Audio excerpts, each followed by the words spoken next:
Hey friends, I wanted to take a moment to tell you about my new book, Negotiation Made Simple. For the past 20 years, I have helped business people put together important deals, lawyers settle big lawsuits, small business owners grow their business by getting the most value for their product possible. And through this, I've learned a process on how to use negotiation to deliver outstanding deals.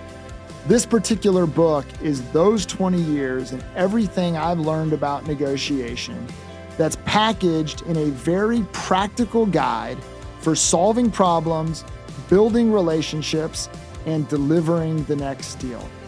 I hope you will jump in, buy this book, read this book, put it to work, and in doing so, you will be equipped to get better negotiation outcomes and to get what you want, not only in business, but in life as well. Go purchase Negotiation Made Simple wherever you buy books and use 2024 as an opportunity to take your next step in your negotiation success.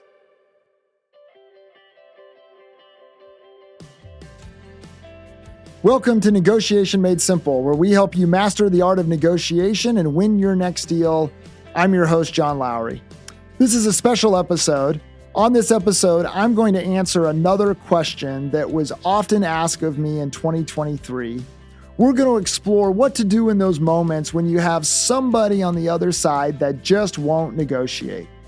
They give you this kind of take it or leave it proposition. And I'm going to think with you about 4 ideas for how to work through a moment like that to where you can still capture value, you can still get a great deal, even if they tell you they won't negotiate. As we wrap up this episode, I'm going to share with you a message that I think is really, really important as we go into the holiday season, as we wrap up 2023, and as we look forward to 2024. Let's jump into this episode. I hope everyone is in the middle of a wonderful Christmas break. I hope people had outstanding moments with their families through this holiday season. And as we begin to look towards New Year's, what I wanted to do was to take a few minutes and reflect on another question that I've heard many people ask over the course of 2023. It's a new dynamic in the negotiation world that I think is a real challenge for people. And it's a dynamic that in some cases kind of fights some of the cultural norms. It's something that people aren't anticipating. And frankly, it can be difficult to deal with. And so what I want to address in this episode is this moment where you are anticipating a negotiation, but what you find is that the person on the other side just will not negotiate. It's a take it or leave it kind of situation. Now, if we step back and we think about this, we see this more and more. And so just look at the auto industry, for example. The auto industry, you used to negotiate everything as it related to buying a car. But now you have more and more manufacturers and more dealers that are pursuing this no haggle strategy, where they are not willing to negotiate off of the price of the car. The price on the sticker is the actual price of the car. You have furniture companies that are doing the same thing. You used to negotiate the purchase of furniture, but now that price on the sticker is the price for the couch. And we're even seeing it in the residential real estate market to where you have people that typically there have been opportunities to negotiate off the list price of a house, but now you have more and more people that sometimes have to negotiate over list, or what they experience is that there is no room on behalf of the seller to move off the price of the house. And so more and more people are finding themselves in this situation to where they expect a negotiation, but they have a hard time getting any concessions from the other side. They find themselves in this take it or leave it kind of moment. So what I want to do is I want to spend a few minutes thinking about what to do in those circumstances. And the timing is right to do it. We're at the end of the year, and this is a popular time for people to go try to buy a car, try to buy a big ticket item, as retailers and car dealerships are trying to hit quotas and trying to maximize every sale so that they can have a good calendar year and people can get bonuses and things like that. But as people go out there, I think they're going to run into this more and more. And part of this is cultural. So, for example, in other cultures around the world, you negotiate a whole lot more. But here in the United States, we typically will negotiate less and less. It's one of the benefits of being an affluent country for the most part, is that we find ourselves in a situation to where we're not trying to extract every penny of value out of every transaction. And in other countries, that is the cultural norm. And so many more things are negotiated. But here in the United States, it seems that less and less and less is actually being negotiated from a consumer and a seller standpoint. Now, negotiation will never go away. And so even though we're seeing this dynamic happen, especially in the retail world, the reality is that negotiation is still alive and well in terms of dealing with conflict and in terms of B2B business sales and that sort of stuff. There is still a lot of room for negotiation, but I want to address this unique moment as consumers that more people are running into. So the first thing to do when you find yourself in a situation where the other party won't concede or they won't negotiate at all is trying to understand what they're hoping to accomplish with that approach. Sometimes there's reasons why they can't negotiate. Some of those are policy reasons or regulatory reasons. Sometimes it's their desire for a certain level of profitability on a particular item. There's lots of reasons why people won't negotiate. And so it's important to begin to understand what that reason is.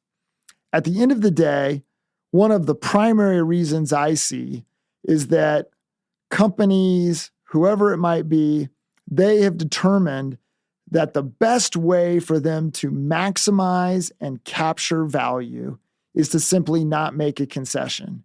And they're banking on the fact that you as the consumer, despite not getting the discount, despite not getting any sort of psychological win and feeling like you got a deal, will go through with the transaction anyway. And in so many cases, they are right. That's exactly what happens, which is why you're seeing more and more of these organizations saying, why are we wasting our time with this difficult, long, drawn-out process?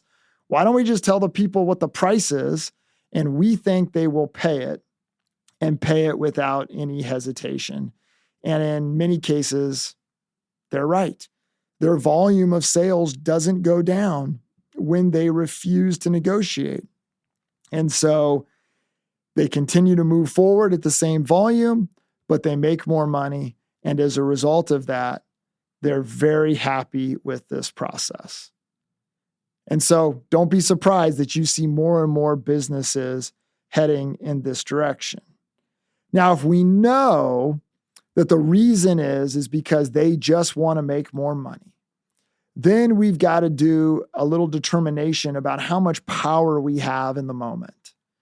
And so this is a place to where we want to begin to look for alternatives to be able to gain some leverage against someone that won't negotiate. Because if we just play into it, they don't have a strategic decision to make. If we have options and alternatives that are easily available to us, then all of a sudden, whoever it is that's refusing to negotiate has a strategic decision to make. Do they want to let you walk and go pursue one of those alternatives, or might they be willing to do something to try to win your business?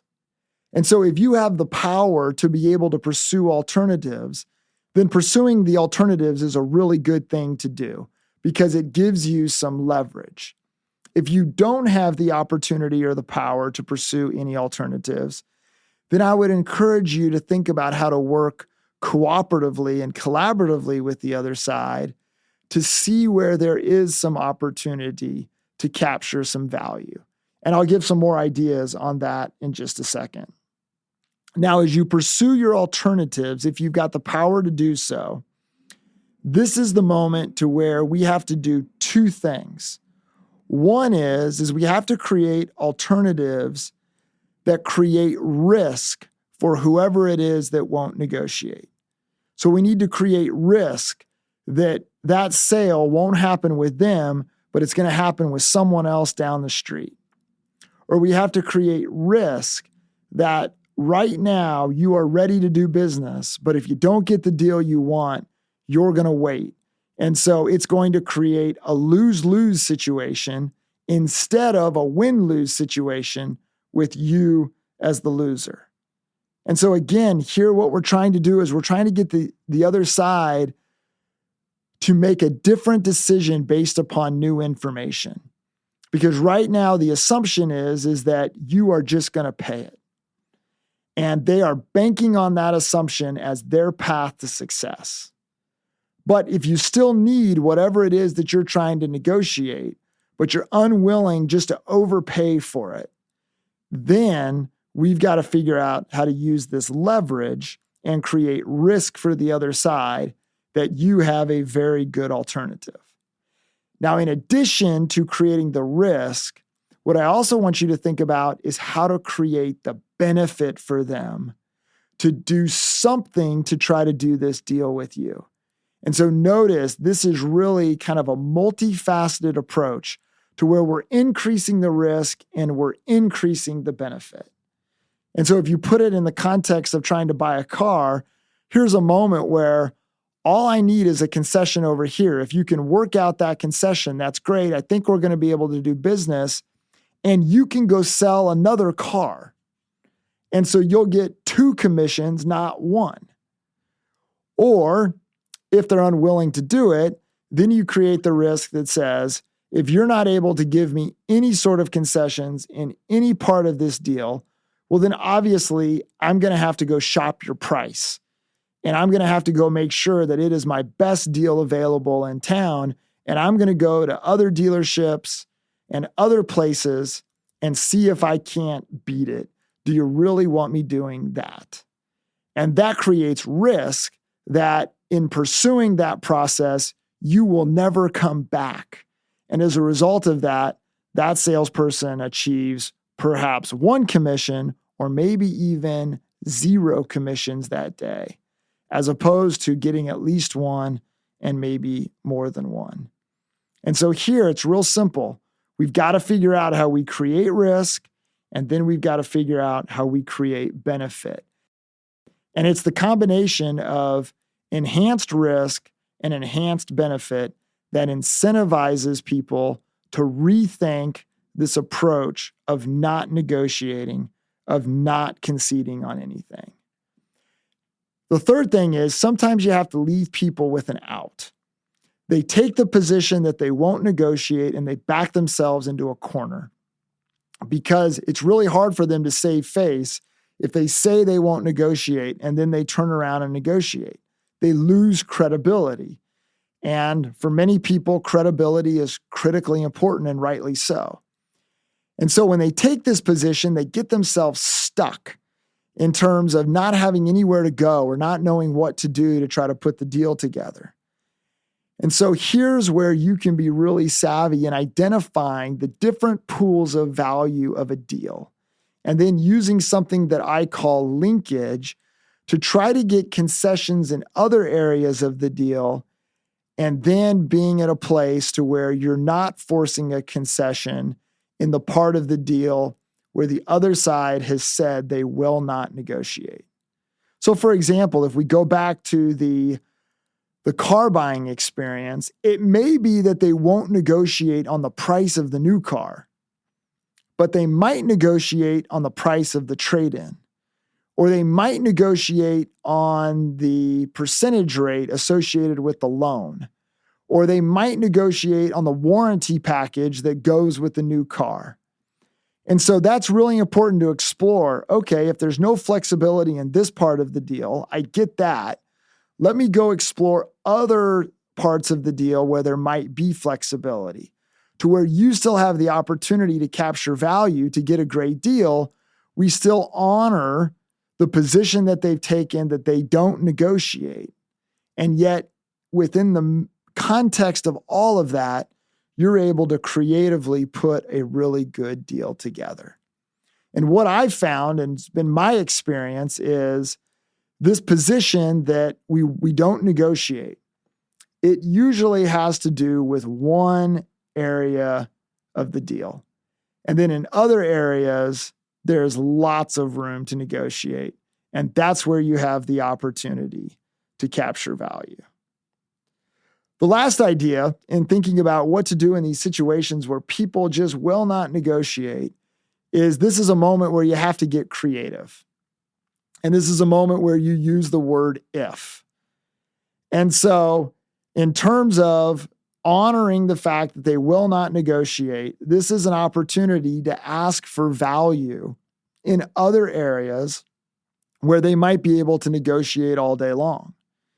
And so it's thinking about, okay, if you won't negotiate on the price of the car, will you tint the windows?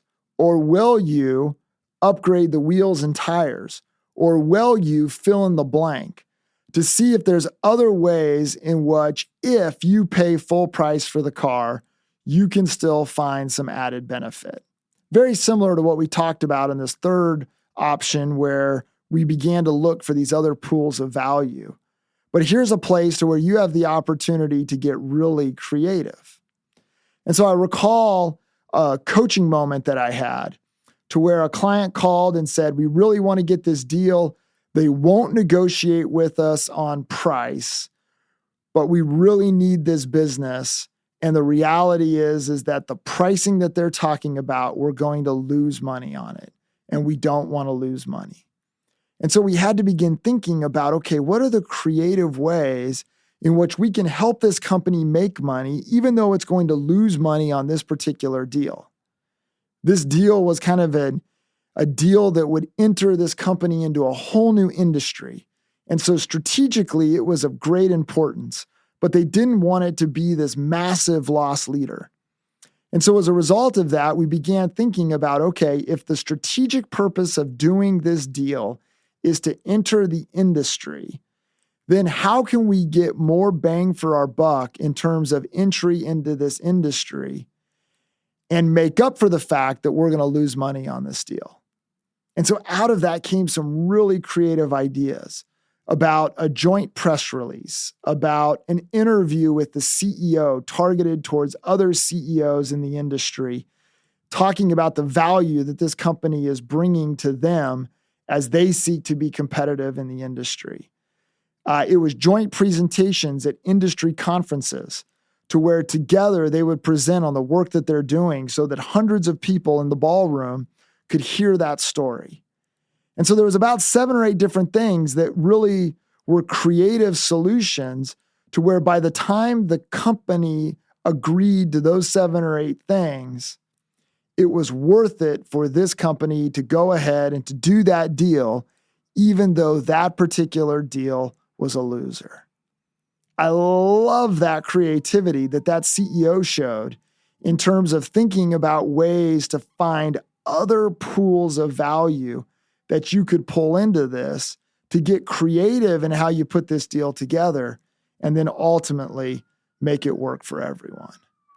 And so the fundamental thing to remember when you find yourself in a place to where people won't negotiate is to understand that the process is just beginning. It's not ending. Most people in that moment, they think, okay, well, I have to make a decision. Do I want to either pay the price or do I want to do the deal under these terms or do I want to walk away? And frankly, that is the pressure that the other side and this approach to negotiation is trying to create. They know you want it. They know you need it. They know you have to have it. As a result of that, they know that they don't need to give concessions and they want to force you into this position of thinking, I've got to make a decision right now. Do I want to pay their price or not? And what I would encourage you to think about is to not get trapped into that very limited paradigm, but in that moment, to begin asking questions, to begin thinking creatively, to begin exploring alternatives, and to begin developing options that can be used to where even in that context with someone who's taken this position, you still have lots of flexibility and lots of different ways that you can put that deal together. That's what sophisticated negotiators understand, is that many times the process doesn't begin until both sides say no to each other.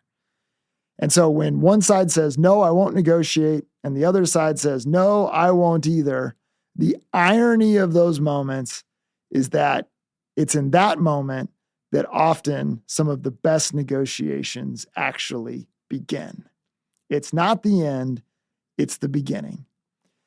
And so, as you wind out your 2023 year, as you're trying to get those last deals put together, as you're dealing with problems, if you find yourself in a place where the other side just won't make concessions, recognize that it's at that moment where perhaps the negotiation is just beginning and where you will have to lead it through your creativity, through your perseverance, through your perception about what's driving the other side, and then through the observation that you make about the other options and the other pools of value that you can go play in. And by doing that, I think you can find success in a moment like this without having to give too much value or to make too big of a concession on your part in order to get the deal. As we move into this special season of the year, I want to share with you one thought that as I wrap up this year is on my heart and on my mind. And it's a thought that really comes from watching a YouTube video. It was a video that was produced by a gentleman named Louis Schwartzberg, and it's simply entitled Gratitude. What Louis Schwartzberg did was he would go out and he would put cameras in different parts of nature, and he would put those cameras there for like a year, and he would capture hours and days of footage. And so, for example, he would put a camera right in the middle of a patch of wildflowers. And so he would go through all of the seasons to where you would see those plants that would eventually grow out of the ground. And you would see them grow tall. And then eventually you would see this little flower begin to bud. And then that bud eventually would become this full bloom, beautiful, colorful flower. And then it would begin to wilt and begin to fade away. And eventually it would lose its color. It would shrivel up. Eventually it would be gone. And the stem would no longer be intact. It would fall too. And then this process would begin again and again and again. Or Louis would put his camera on the top of a mountain and he would capture the weather patterns as they come through.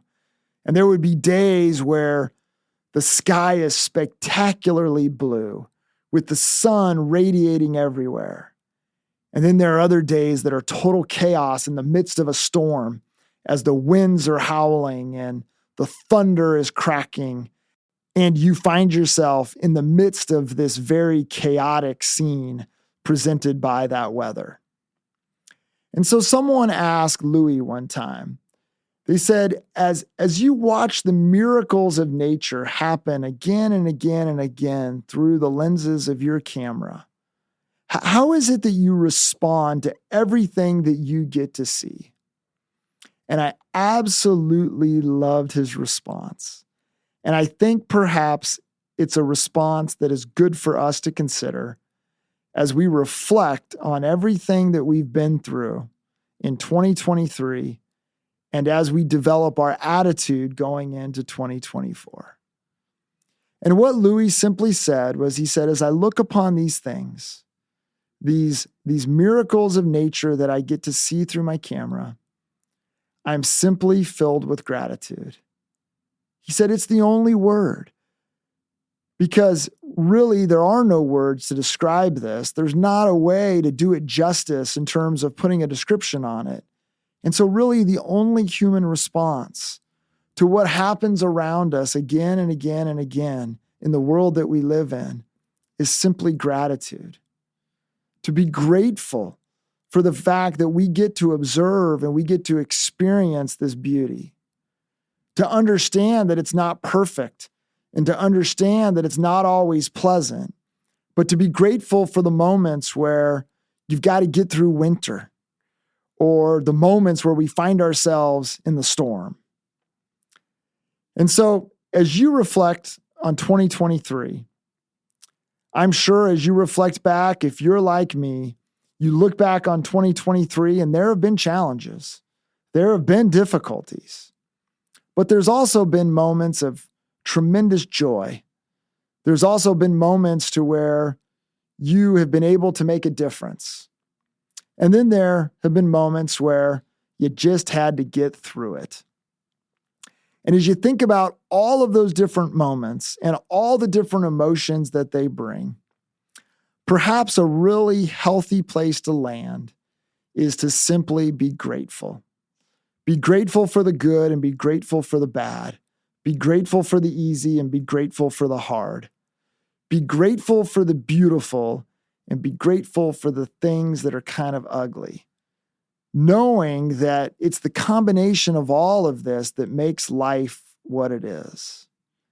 And as we go into 2024, looking to seize the opportunities ahead of us, looking to overcome the challenges and the barriers that are in our way to what we want to accomplish in life.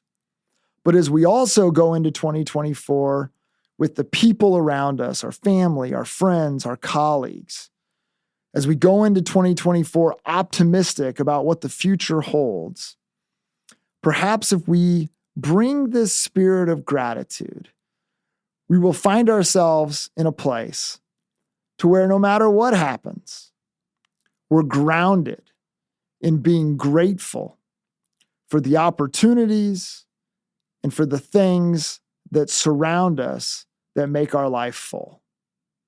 And so as you wrap up 2023, please know that I am exceptionally grateful for you, for the time that you give me in listening to this podcast, for the opportunities that so many of you have given me in terms of coming and speaking to you and your colleagues, for those of you that have purchased Negotiation Made Simple and invested the time to read that book and to put what's in that book to work so that you can get more out of what you want in business and in life. I'm grateful for you and for the opportunity to be in conversation with you as we learn together how it is that we can do good things for this world and get what we hope to get out of our life, our business, and out of the people that we get to serve with. I wish you the best for 2024. I wish you a happy new year. Thank you again for listening to Negotiation Made Simple, and I look forward to seeing you in 2024.